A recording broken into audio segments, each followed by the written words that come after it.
Hello everyone and welcome back to another video. So today I'm going to be doing a cavalry tier list. So we're going to be talking about the best cavalry civilizations for team games, specifically for the pocket position.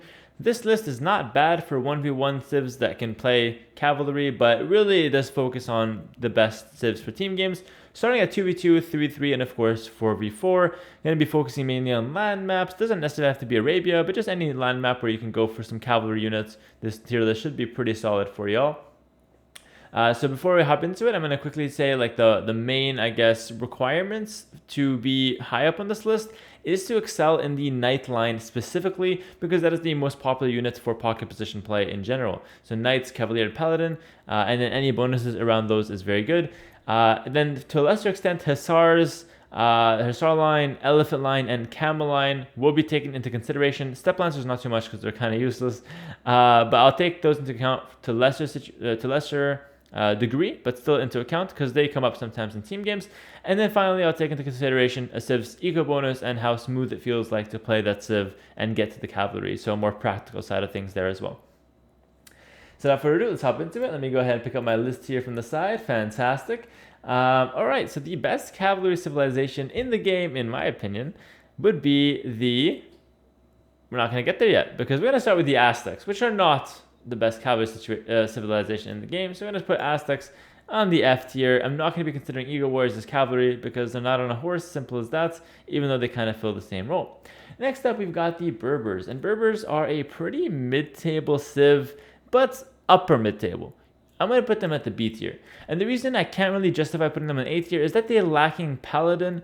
And I think that's a pretty big upgrade to be missing, and their discount on the Knights is really good. Like, that's kind of the reason why I put them upper B tier. They have fully upgraded Cavalier, fully upgraded Hussar, and I put them at B tier for that reason, and for the reason that they also get the discounts.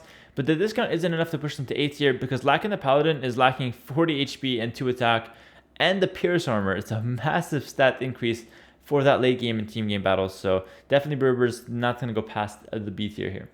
Next up, we've got the Britons, and Britons are going to be a pretty weak civ for the cavalry line. Going to find themselves at D tier. Britain's cav is really good for 1v1 for what it is. It's a good supplement to the archers, and that's not really how pocket play is played out in team games. You want to stick to one unit and one role. You don't want to be doing a mix of units. You want to get the mix composition from both you and your flank. And so if you find Britons in pocket and you're forced to play cavalry, you're going to find yourself missing bloodlines, which is going to hurt you in Castle Age. And then in late game, you have Cavalier fully upgraded minus bloodlines, but missing Paladin and missing Hussar and missing bloodlines. It's not the strongest units and not the strongest power spikes for the civ. All right, next up, we've got the Bulgarians, and that's going to find a spot nice and quick right next to the Berbers here for a very similar reason as the Berbers. Bulgarians are extremely solid at playing cavalry and Castle Age. In fact, they're very good there. They get the cheaper blacksmith upgrades, they get fully upgraded knights, of course, which scale into late game with Cavalier, and the unique tech Stirrups, which is available from the Castle Age. But their biggest weakness is lacking the Paladin once again, and I have to knock these civs down a point because Paladin is just that important for the late game team battles, especially when the trait starts to kick in and gold starts to be flowing in for both teams. You need those extra stats to make pushes there. Next up, we've got the Burmese, and Burmese are going to find themselves just one level below the Berbers and Bulgarians that we have currently up there. They're not bad. They get fully upgraded Cavalier. They also get fully upgraded Hussar. They also get a unique tech that makes their cavalry deal more damage to buildings. So Burmese are not a bad civilization, especially considering that they have fully upgraded elephants with a unique tech there to help those guys out with extra armor. Unfortunately, I can't put them higher than C tier though, just because they don't have that good transition or the good economy that Berbers and Bulgarians have, the savings, as well as unique techs that help them in combat that the other two civs have. So Burmese for me is a C tier, but probably one of the better C tier civs. Next up, we've got the Byzantine, which is going to take a seat right next to the Burmese here. And Byzantine is one of those weird ones that get Paladin, but since you're lacking bloodlines and since you're lacking the last attack upgrade, I have trouble putting you above B tier because your Paladins now will be like only 20 HP, the same attack as the regular Cavalier, so only 20 HP and the Pierce armor more, but that Paladin upgrade is very expensive, so I don't know if Byzantine, for just those stats that the Paladins get, are going to be put above Berbers or Bulgarians. Certainly, I don't like to play them that much to consider them over there. But Byzantines do get a nice little bonus in their heavy camel line. Cheaper heavy camel is not bad, so even if you're lacking bloodlines, those guys pack a punch. So once again, Byzantine, you can make an argument for B tier, but I'm going to keep them at C tier, even though they might be one of the better ones down there. Next up, we've got the Celts, which I think is the only Paladin civilization that will find itself in the D tier. Lacking that last armor upgrade, lacking bloodlines, it's too much that you're just missing for Celts to really put them higher than D tier. You could consider them C tier and maybe one of the weaker ones, but I consider them just one of the better D tier civs, I suppose. But yeah, really not something too special there for the Celts. Lacking the bloodlines and Castlage, lacking the armor and imp. You don't want to stay on cav with these civs, with this civ more often than not, except you're in the final of Hidden Cups, then definitely pick those guys up. Next up, we've got the Btier Chinese, which are going to be, go on this side, which are going to be a pretty solid B tier civ. They get fully upgraded Cavalier and Light Cav, so definitely can't go too wrong with the Chinese. But the reason I don't like them too much is that they're missing Hussar and they're missing Paladin as usual. So good economy, good, decent, I guess, upgrades, and they do get heavy camel too, but I can't put them higher than B tier, unfortunately. Next up is the Cumins, and Cumins are going to find themselves at the B tier or A tier. It's very tough. I'm going to put them into B tier though. They get fully upgraded Paladin and they also get a small speed boost there, which saves them husbandry and gives them 5% faster over other husbandry civilizations in the Imperial Age. As far as Paladin goes, they also get fully upgraded Hussar. The reason I didn't put Cumins higher than B tier though is that they don't get as many bonuses as some of the A tier civs that help get them to the Paladin, and so the only time Cumins are going to be contesting with those A tier civs is if they have a chance to make use of their 2TC economy bonus. If they can't make use of that, they're B tier, maybe C tier. If they could make use of that, they're probably A tier and S tier in that case. So they are a civ that could be really good or mediocre in team games. So Cumins, B tier seems pretty reasonable for them. Next up, we've got the Ethiopians, and that's gonna find them. They're gonna find themselves, in the D tier. It's very straightforward. You're generally speaking, archer civs lacking a lot of techs for their cavalry, and Ethiopians are right there, missing the last armor upgrade, missing Hussar.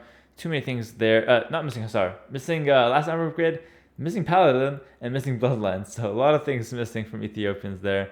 They do have Hussar though. That's why I like them for 1v1. Next up, we've got the Franks. Franks are gonna be the only S tier civ. I just spoiled it, actually. Damn. It's the only S tier civ. I don't care. I spoiled it, and I'll do it for the Franks. I'll do it again if I have to. Franks are the S tier, the golden standard for cavalry civilizations in general. They get, literally 3 or 4 bonuses that help you throughout the game. They have probably the most well-rounded knights in the late game. Taking aside the Lithuanian relic bonus, they're definitely the best well-rounded Paladin in late game for Franks.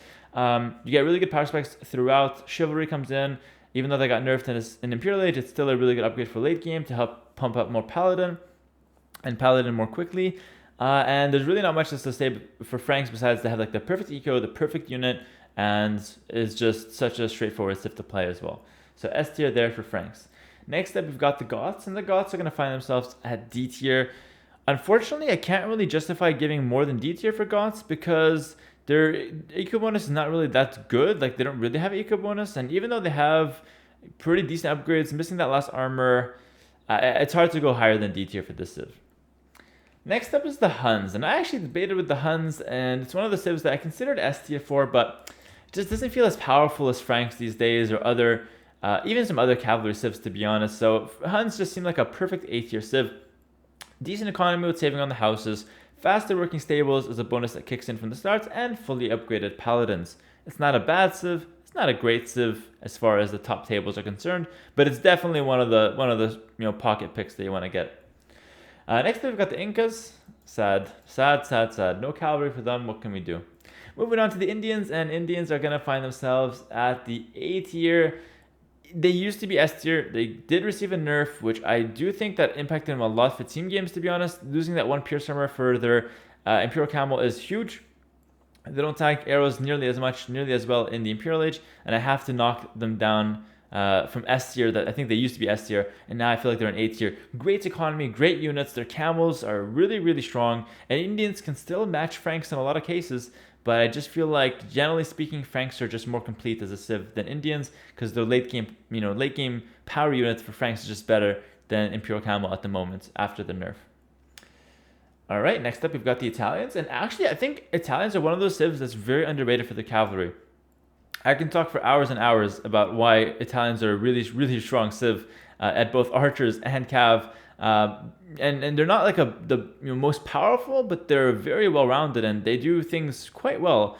As far as the texture goes, they get fully upgraded blacksmith for the cavalry, so just standard right there. Cavalier fully upgraded, hussar fully upgraded, and they also get savings at every age. So for me, Italians is a really good C tier civ. Not amazing, not bad, right there in the middle. And they're pretty solid at archers as well. So very underrated civ overall, in my opinion.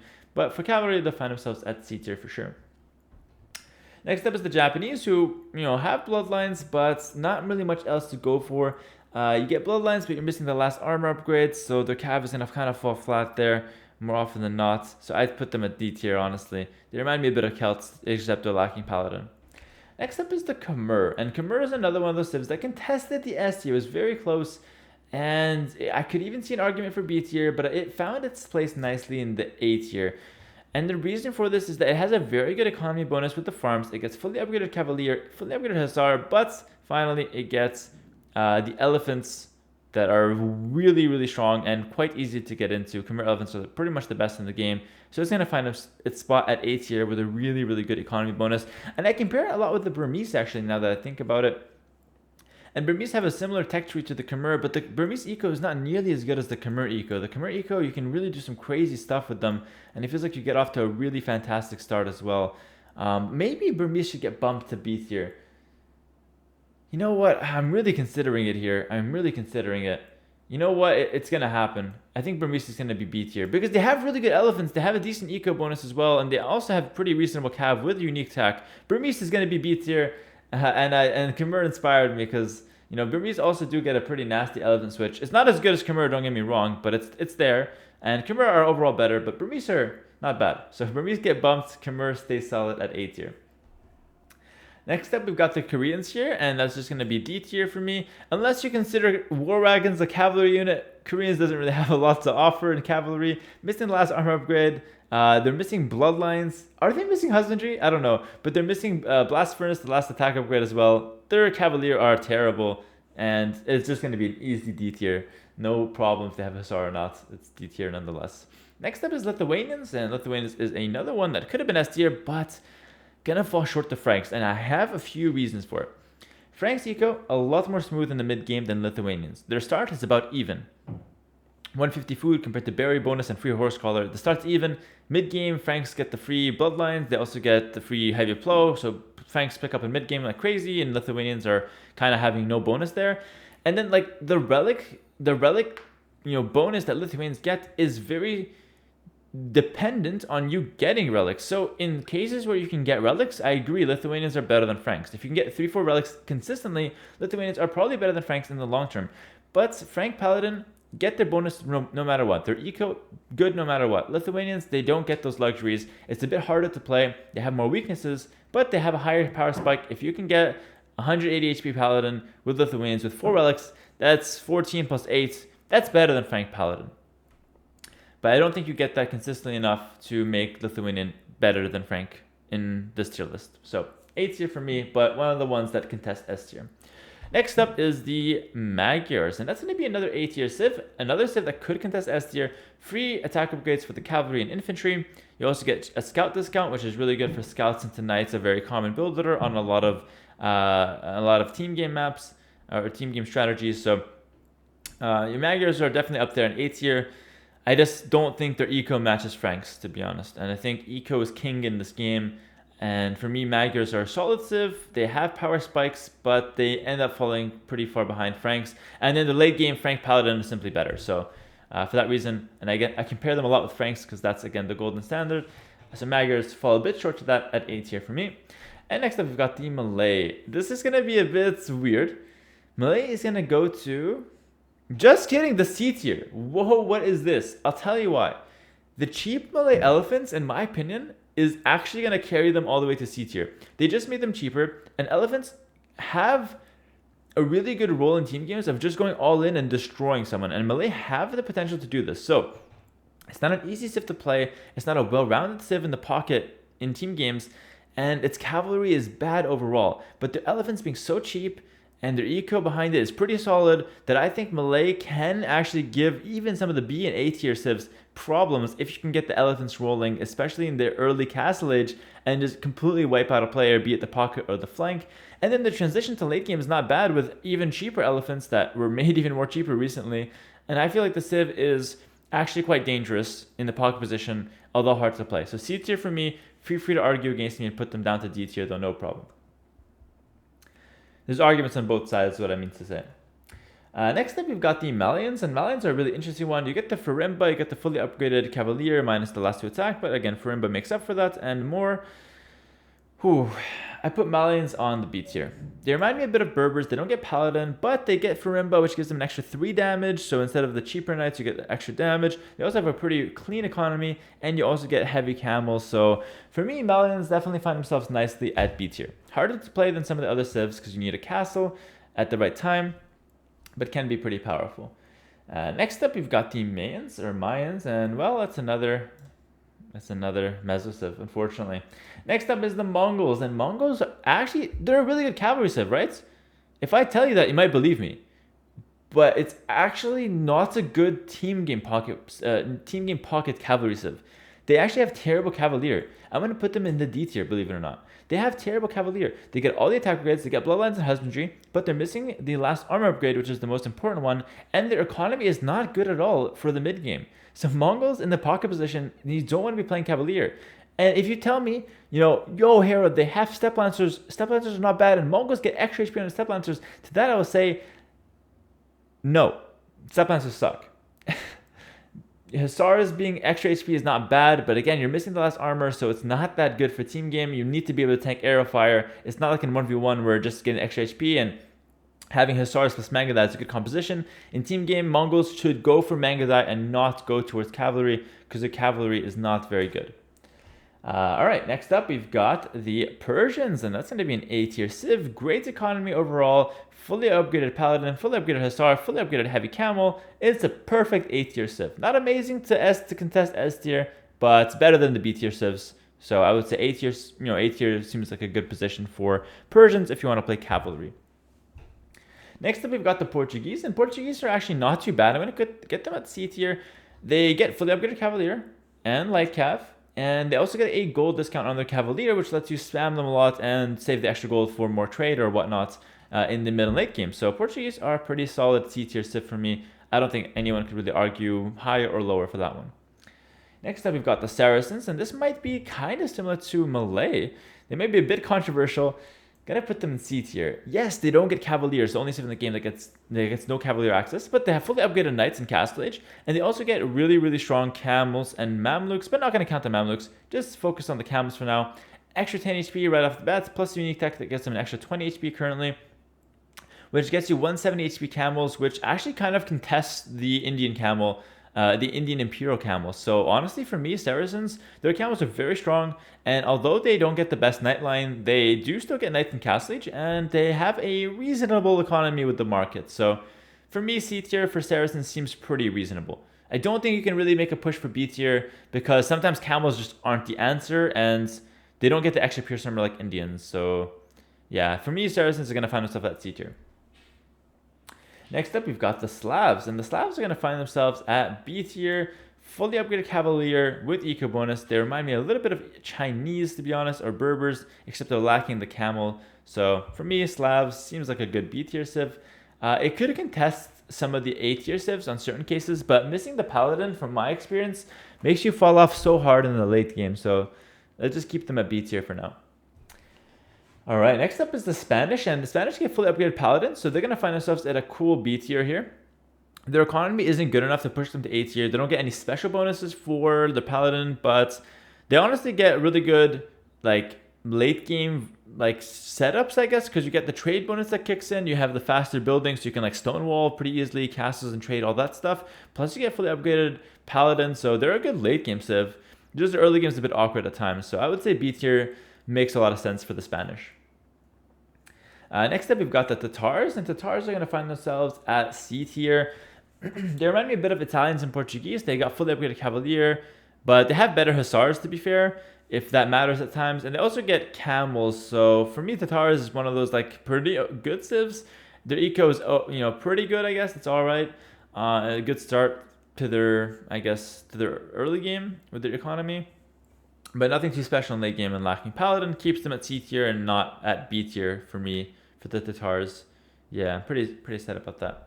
Next up is the Teutons, and Teutons are going to be at B tier as well.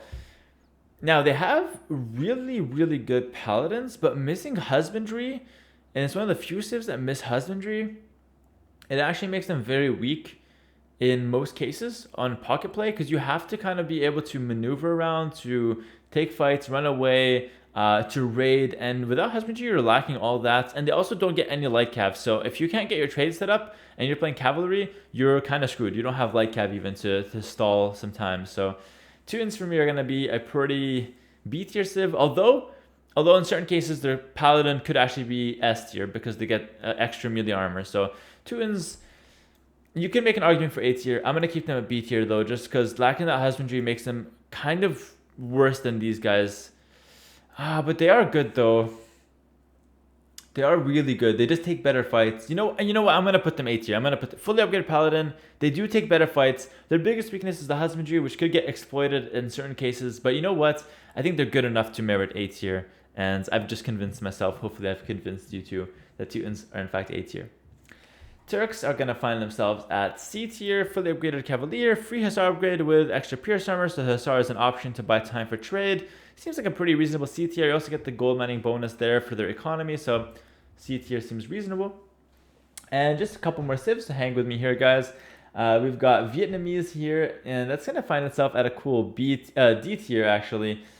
Could make an argument for C tier, but Vietnamese, like, you get bloodlines, you get Husbandry. You also have the Elephant Switch. They could be a C tier civ. Elephant Switch is actually pretty good for team games. That's why I keep mentioning it. It's better than Camel, generally speaking, to have access to elephants. I'm going to put Vietnamese in C tier. They have a decent economy, full upgrades minus Blast Furnace, which doesn't really matter too much for Cavalier, because you really want the armor and just to be able to tank. And Elephant Switch is pretty reasonable for the civ as well. So Vietnamese seems like a good C tier civ, but you can argue D tier as well. And last, but kind of least, Vikings. That's going to be a D tier civ. You're lacking Husbandry, you're lacking Bloodlines, you're lacking Paladin, you're lacking armor. If I could put them F tier, I would. Their economy saves them though. D tier. And I think I'm pretty happy with that tier list here. And I'm going to call it here. No more adjustments. So yeah, pretty much it. Thanks all for watching my Cavalry tier list on team games. This tier list is not bad for 1v1, but really 1v1 Cavalry is actually completely different than team game Cavalry. Team game Cavalry is a lot heavier, like I said, on Nightline and bonuses for that region. So yeah, hopefully you guys have enjoyed this one. I know a lot of people like to play team games with their friends or on the ranked ladder, so hopefully this can get you a better idea of which civs to pick up if you want to play Cavalry or if you want to play in the pocket position. It's not the only way to play pocket though. Feel free to go with unique units at times, or even play like fast castle crossbows with the Britons from the pocket. But if you do want to play Cavalry and you're sure about that, then feel free to pick one of those A or S tier civilizations that I have for you, and maybe venture into the B tier if you like one of those civs as well.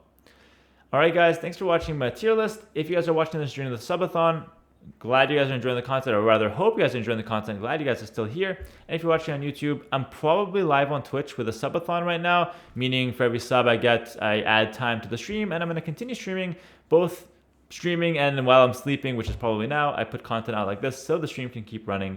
So hope you guys are enjoying the content both on Twitch and YouTube. I'll catch you guys later. Take care. And last thing I forgot, the next video is going to be a Soy Wants to Play video. I make the camera too big. The camera's too big, so it kind of, like the whole game, I don't realize. The camera's too big, it takes up a lot of space, but it's still watchable, and the game was very good versus Mr. Yo. So it's going to be the next video in the queue probably. Enjoy it, and I'll see you guys next time. Peace.